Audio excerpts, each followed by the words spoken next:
अभी अभी assistant commissioner Bhurewala की एक वीडियो नजर से गुजरी है। ये किस लिए है requisition slip? What's the purpose, मुझे बताएं इसका।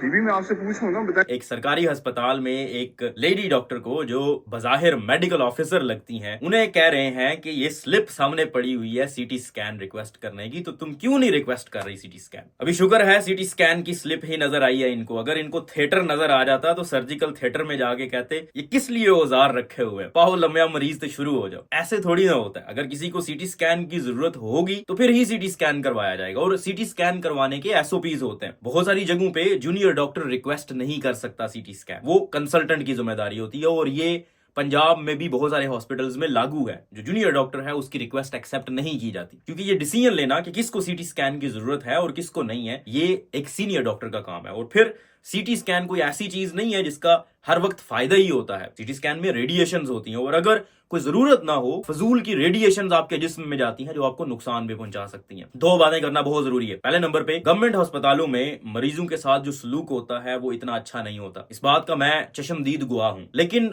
कुछ चीजें समझने वाली, जहां पे 100 बंदों का इलाज होने की कैपेसिटी है, वहां पे अगर 1000 बंदा होगा तो फिर सूरत हाल कुछ इसी तरह की होगी। लेकिन सिर्फ वसाइल की कमी को आप बेस नहीं बना सकते। खामियां हर डिपार्टमेंट में मौजूद है और उनको करेक्ट किया जा सकता है, सिस्टम का हिस्सा बनाया जा सकता है। और जब एक सिस्टम बन जाता है तो फिर मरीज इस तरह से जलील नहीं होते। जैसे हॉस्पिटल्स में मैंने काम किया हुआ है, और जब भी हमने मरीज को रेफर करना होता था किसी दूसरे वार्ड में, तो मरीज के लवाहिकीन को पर्ची दे के थमा के कह दिया जाता था कि मरीज जाए, खुद जाए उनके लवाहिकीन और दूसरे वार्ड में चले जाए, क्योंकि काम बहुत ज्यादा होता था। लेकिन ये एक अच्छा तरीका नहीं है। अब एक मरीज के साथ आने वाला रिश्तेदार, उसको क्या पता कि कौन सा वार्ड किस जगह पे मौजूद है, और फिर हो सकता है उसको सिक्योरिटी गार्ड रोक ले, उसको पता ही ना चले जाना किस साइड पे है। तो ये कुछ चीजें थी वहां पे जब मैं काम कर रहा था। अब मुझे आइडिया नहीं है कि क्या हालात होंगे, लेकिन सिस्टम को बेहतर करने की जरूरत डेफिनेटली है। लेकिन ये जो इस तरह की वीडियोस आती हैं, कोई भी हुकूमत का बंदा या एडमिनिस्ट्रेशन का बंदा जाता है हॉस्पिटल में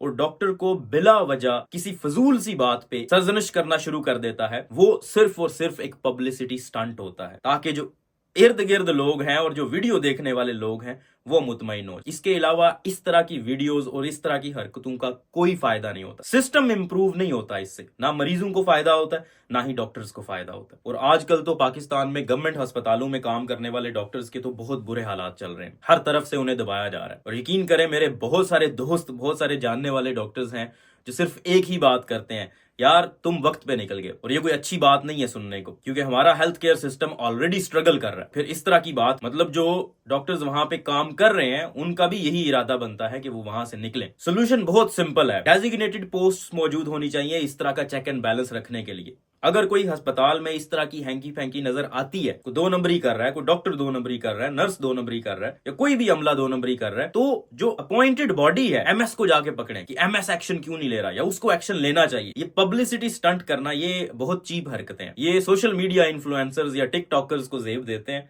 आपको नहीं।